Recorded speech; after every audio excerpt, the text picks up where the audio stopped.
Hi, I'm Celeste. I'm really glad that you're here. Why I've created this webinar series is really as another point of contact to help you, to work with you, to share the information that I have. I will say it pairs beautifully with the book, Minding Your Self-Worth, A Loop for Self-Discovery. However, you don't necessarily have to have the book to go through these. Although I will say that they are going in alignment with the chapters of the book. Having said that, chapter 1, talking about your food, your family of origin, where your self-worth story began. And it is a huge fact-finding mission in order to, that you're embarking on, essentially. So before we fully get into it, I just wanted to start with a brief body check-in, breath check-in, you check-in. So wherever you are, sitting, lying down, standing potentially, just notice if you can check in with your breath. Notice the quality of your breath.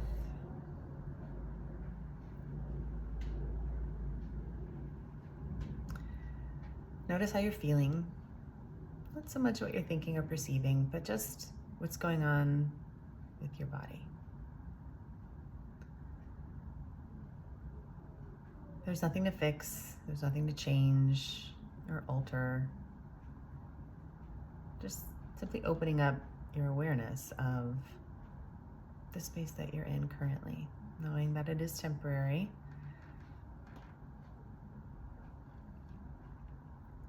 Simply being.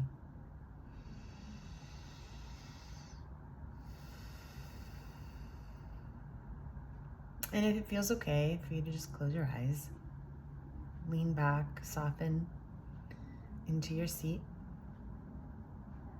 a little bit more,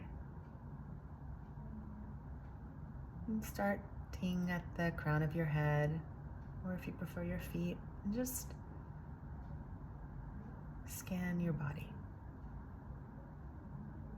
from the top to the bottom, from the bottom to the top.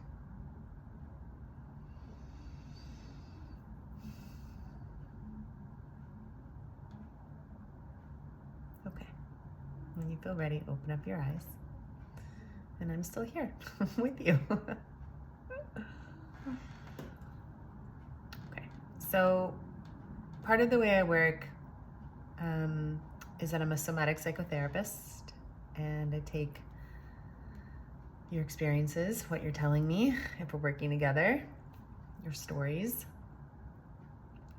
and see how it works with the body. Noticing your breath, noticing your movements, noticing when you're tense, when you're relaxed, when you have an energetic release. Sometimes these things are big and more obvious, for instance, like laughing hysterically or crying, or even shifting, moving, right? All of these parts of you are telling your story, not just the words necessarily that are coming out of your mouth, and your relationship to your experiences. So somatics is really a big part of the way I work. I like to focus on codependency. We are all codependent creatures. We need each other to survive. There's been studies and studies on this. If a baby is not held and given attention, the baby will inevitably die, right? And that is extreme. But we need other people in order to co-regulate, in order to be a part of something, to feel like we matter, like there's value in us. Another aspect of the way that I work is positive regard. I always have positive regard for you. I totally believe that you have the medicine that you need within you to overcome what it is that you're looking to overcome, to work with, to move through. And then parts work. You're a multi-dimensional being. There's so many parts of you that are alive at all times. And it's great when all these parts are integrated and they're all sort of going together in the same path And then there are times where they're not. And there's internal conflict, which I'm sure you've experienced at some point in your life. And then there's also like the younger parts of yourself, the angry parts, the happy parts, right? There's all these parts that were created in your childhood and even beyond, right? Still parts of you being created. But we have like very core ones that were activated in our family of origin, and how they are working with us, for us, never really against us, because ultimately the parts of us want us to thrive, want us to live, want us to be safe.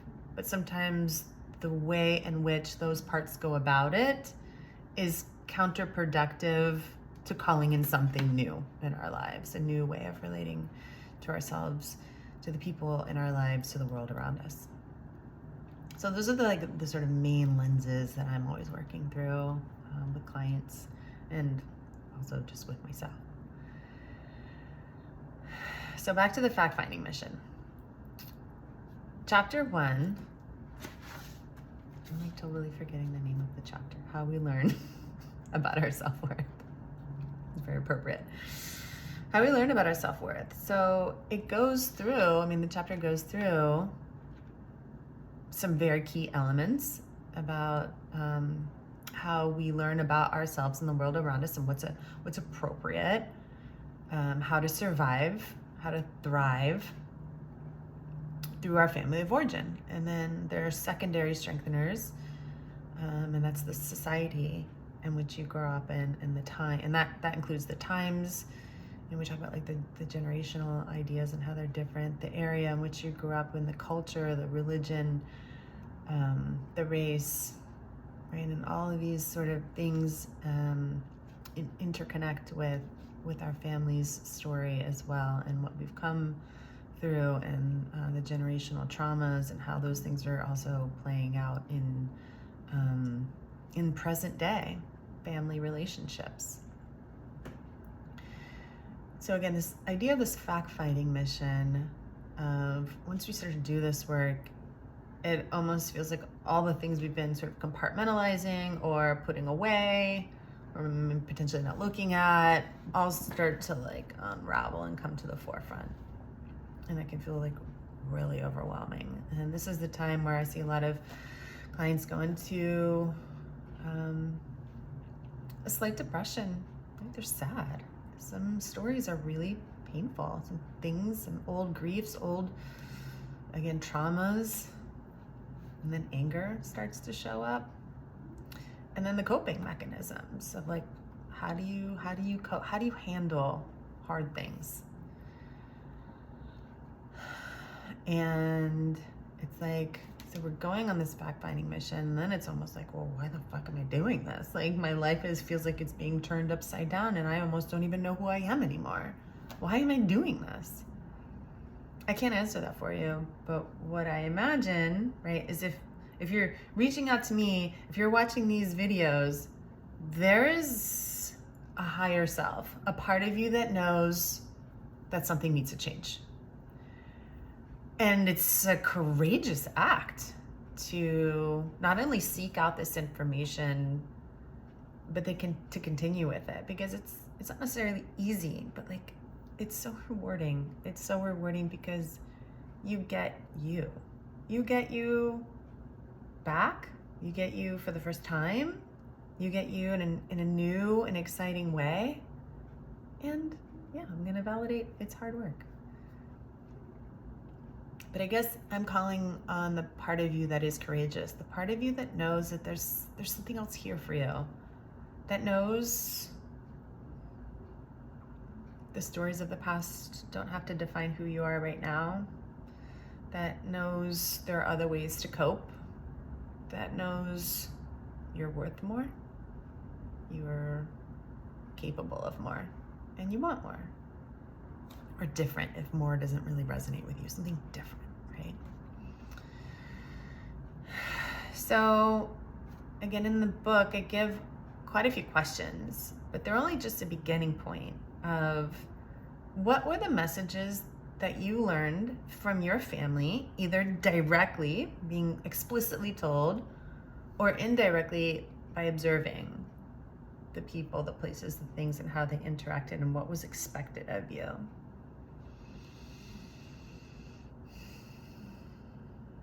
It's a lot, right? It's a lot. So I'm gonna, again, just look at the book. But when we start to consider the birthing order, and this also extends to like your parents. Who was the black sheep? Who was the golden child? Who was the child that like sort of slipped away into the background and like flew underneath the radar? Were you the oldest? Were you the youngest? Were you the middle? Were you one of 10? Were you the only one? Were you an only child? Like, this has impact, right? Your body type, your physical abilities, your beauty, handsomeness, however that was sort of taken in your family. Your cognitive abilities, your gender, sexuality, emotional labor, and the ability to be shaped by the family narrative. That's a lot.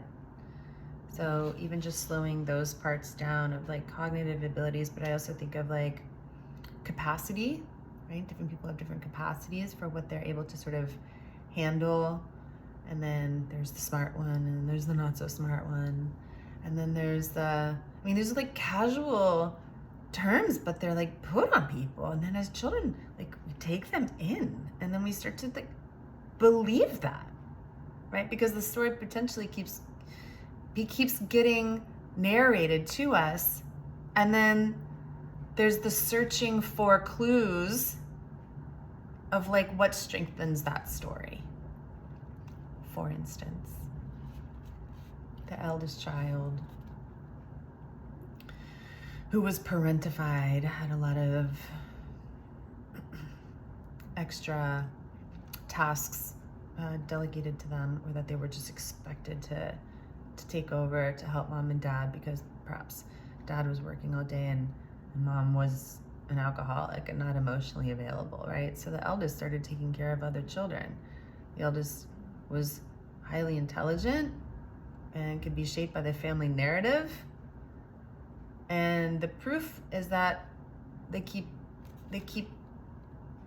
family continues to give them more tasks, and they keep rising to the occasion. Out of a sense of obligation, out of a sense of being children and not having lots of options, out of a sense of perhaps grief of like recognition that no one else will do it. But then they start to live even after they leave the family system, right? They continue to like have this, I've got to do more to be worthy, or that is my place in life. And yes, I'm intelligent and I'm going to keep doing more, getting more sort of degrees, getting more accolades academically, getting more through work, and continue to push and push and push. And on one hand, society is going to applaud you. Look at all that you've done, all that you've created. You are so capable. How wonderful. And then the sort of other side of that coin is because you're conditioned to believe that that is your worth. Your worth is what you can provide for others and what you can continuously keep sort of achieving and doing. And it comes from a lack of like solid self-worth, of knowing you actually don't have to do anything at all in order to be valued, to be of value. So, being shaped by the family narrative is a big one. This is sometimes where we get the black sheep, right? Like, I'm quietly applauding you. Those people don't want to be the good girl, be the good boy, sort of toe the line, do what's expected. They usually break the rules, or maybe they're the ones that are really emotional in the family because they're like feeling what no one else is expressing. There's something really about that. There's also a huge responsibility And then on top of it, they're sort of shamed. Society. So beyond the family narrative, social status, financial status, educational status, career, beauty, race, ethnicity, nationality, gender, sexual preferences, cognitive abilities, political and religious affiliations.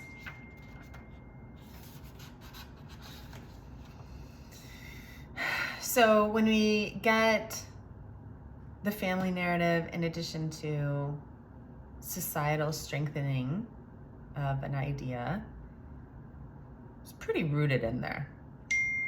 And it doesn't necessarily again, it doesn't necessarily make it a truth, but it can be sometimes harder to see. I'm turning on my focus so that beeping stops. Sorry. It can be harder to spot and potentially work through at times, particularly if it's worked for you.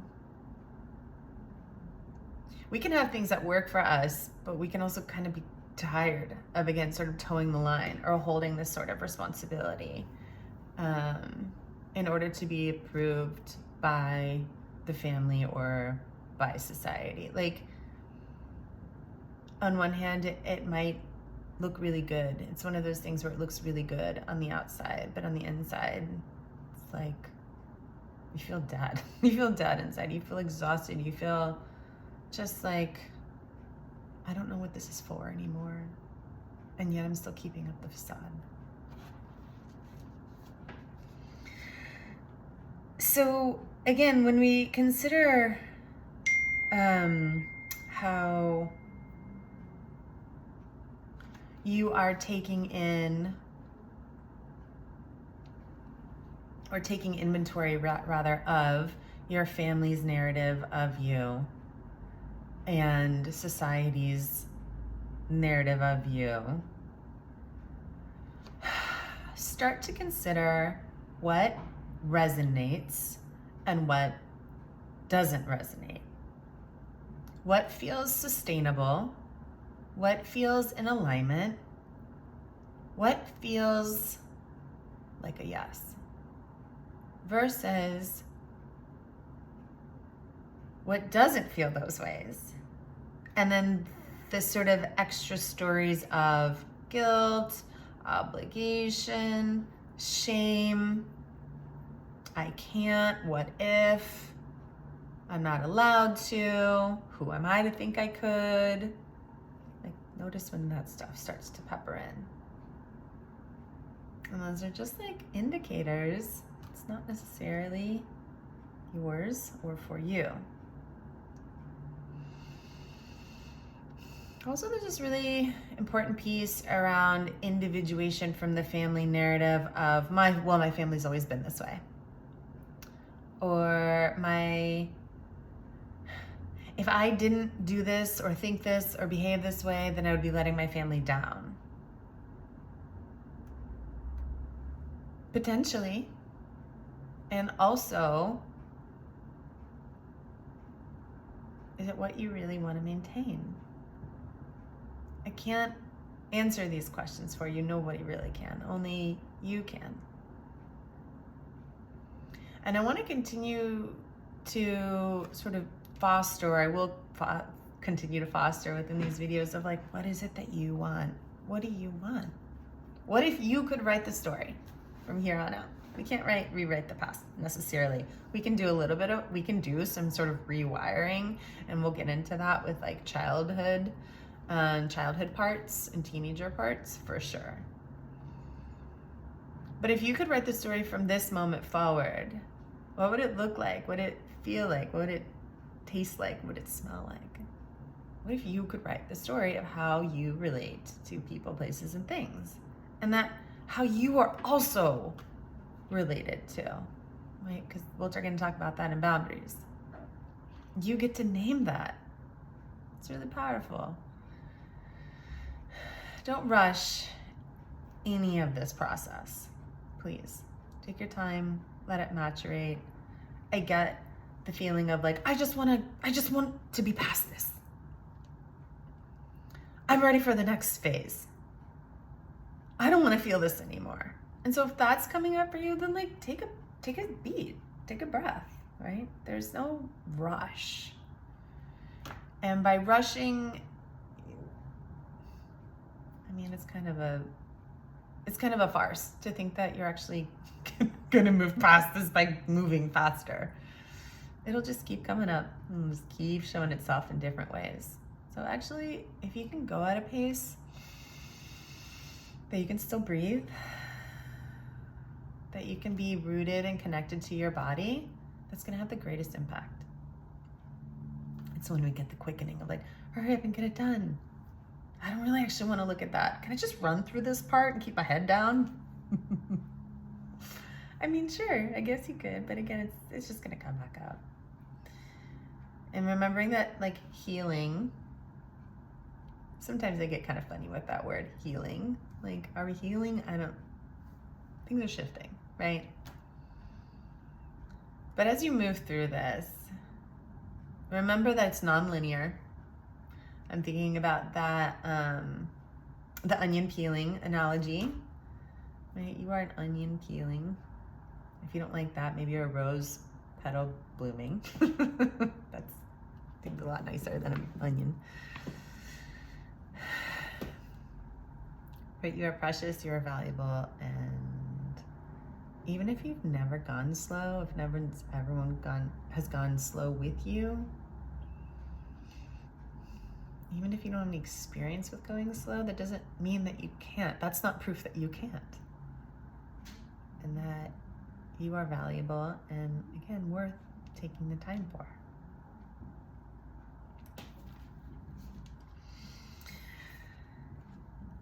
I want to talk about also the safety part of being a sovereign being and what that means. So with this work and doing the family of origin, I am not here to say that your family was terrible and tragic and abusive. I mean, that is not my messaging at all. But what I am curious about is the impact on you and your family. And so there are times where someone will come to me and say, I had a great family. And they truly did. They had a loving, caring family. And yet they weren't fully seen for who they are. Let's say, again, they had all the resources necessary. That's my dog. They had community and love, but they weren't actually seen. And so there's something really important about, again, slowing down, taking the time, and especially if you start to do this parts work, about being seen. And these parts of yourself, even the ones that you don't necessarily like, they have a message for you. They want to be seen. They have something that they're trying to do, and most likely it's to protect you. And so if we could stop shaming them or judging them or pushing them away, but rather just be curious. Okay, I noticed this pattern. Every time this happens. Or my usual response is this. Why? Who is that? What is that part of you wanting? Oh, I don't really like that part of myself. Okay, that's fine. But also, like, can we just talk to them? Get to know them? Who are you too? I'm really curious outside of your relationships. Who are you outside of being a mom, a sister, and a wife? Who are like you? Who are you outside of being the brother, the father, the dad, the uncle?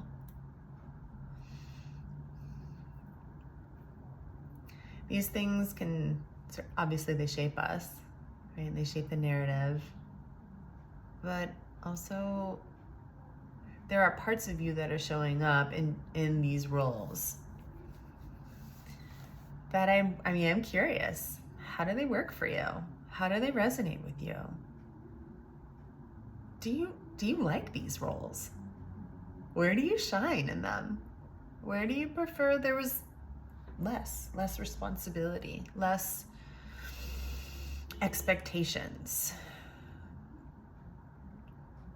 less obligations? I don't know, more to consider. I also want to talk about guilt and shame, right? Because as we especially start to think about not only the family system and the story, but when we start to consider like changing that, shifting, oftentimes, and I've mentioned it a little bit earlier, there is the stories that are attached to it, and it's guilt and shame, and I can't do that because it would really hurt my mom. I can't do that because it would affect my relationship with my husband. I don't know if they would allow me back over for whatever, holidays. I don't know either. But what I am really interested in is this idea of the guilt of changing, of letting people down for you to be your best self, for you to say yes to your life. That's really interesting to me. What is it that keeps you giving your power away? And part of it is like, okay, I've been conditioned to be this way. Okay, I hear that. And also, if you are aware of that, but you continue to choose it, how is that serving you? And I get it. There are some times where it's like, you don't understand my husband. He's a narcissist. And if I actually told him the truth, he would take the children away from me. That's a real thing that people go through, that I've talked to. And so I can't fully be myself. And so then we start to be curious. Where can you show up in your own life? You know, and then there's the shame. I put my parents through so much. My husband, he continues to love me even though I continue to drink. I have so much shame about it. And then what happens? I just drink again because I have so much shame about it. Again, there's other parts of you here that want to come up to the light. There is more to you than your guilt and your shame in these relationships. There's more that can happen. But we get stuck in these patterns, these spirals, this conditioning. And what I'm asking you is to slow down long enough to be curious about the parts, to be curious about what it is that you actually want, to remember that life is rarely two options. Rarely is it this or that. There's a multitude of options in life. And I think that we forget about that. We forget about our own power to show up differently, to make different choices. And we can't change other people. Believe me, I've tried. Shit doesn't work. And oftentimes when we start to show up differently, the environment around us shifts. I'm not saying it's easy necessarily. Sometimes it is. Sometimes like, oh shit, that's so easy. How come I didn't do that like 10 years ago? I don't know. Maybe because you didn't know you had the option, but now you know. And sometimes it's like, this is a really hard decision and it's going to alter the course of my life and my family's life. And I'm not ready yet. that I'm going to keep collecting data. Data on my family of origin story, my societal story of where my self-worth was. I'm going to question those things because I see them playing out now in my current family, or I see them playing out at my work. I see them playing out with my friends. Because, like, you can't pull the string of self-worth and not affect the entire web of your life. It's all connected. And if codependency is showing up in one place, I guarantee you it's showing up somewhere else too. If you're showing up with low self-worth somewhere, I guarantee it's showing up more than you think. And so we're turning on the light bulbs, right, in these different rooms of your house, of your experience. Where did this come from? And does it resonate? And am I going to allow guilt and shame to keep me in this pattern?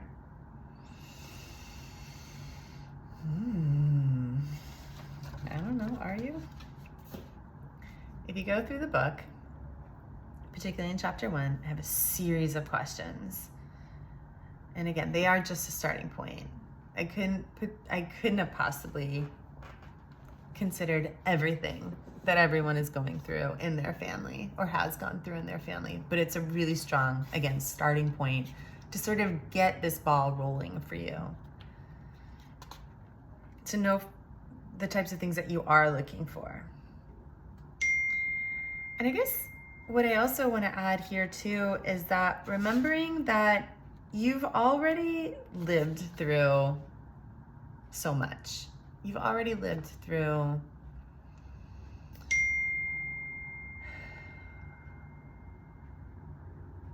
the stories of your past. And while they may carry a lot for you emotionally and how important it is to feel those things, it is also really important for you to tap out of this work. This work, I don't think, is meant to be lived 24/7. It is heavy at times, super fucking heavy, not gonna lie. And what else are you doing to take care of yourself outside of this work? Who are your safe people? Where's your safe place? And yes, coping can be helpful, but I'm not talking about I'm gonna go now like hide away in my house for the entire weekend and drink wine. Like, that is not what I'm talking about here at all. What are the things that feel like a fuck yes that keep you connected to your body and to your health and to your sort of higher vibration? Going on hikes, taking a bath, being with trusted people that you love, eating really good food, staying super hydrated. Like, get into this work, do it. It's really important and it's critical. Also, get out of it. Go laugh. Go have some fun. Please rest. Take good care of yourself, right? Because essentially, what are we doing this for? So that hopefully you can get to a place where you feel really good about yourself.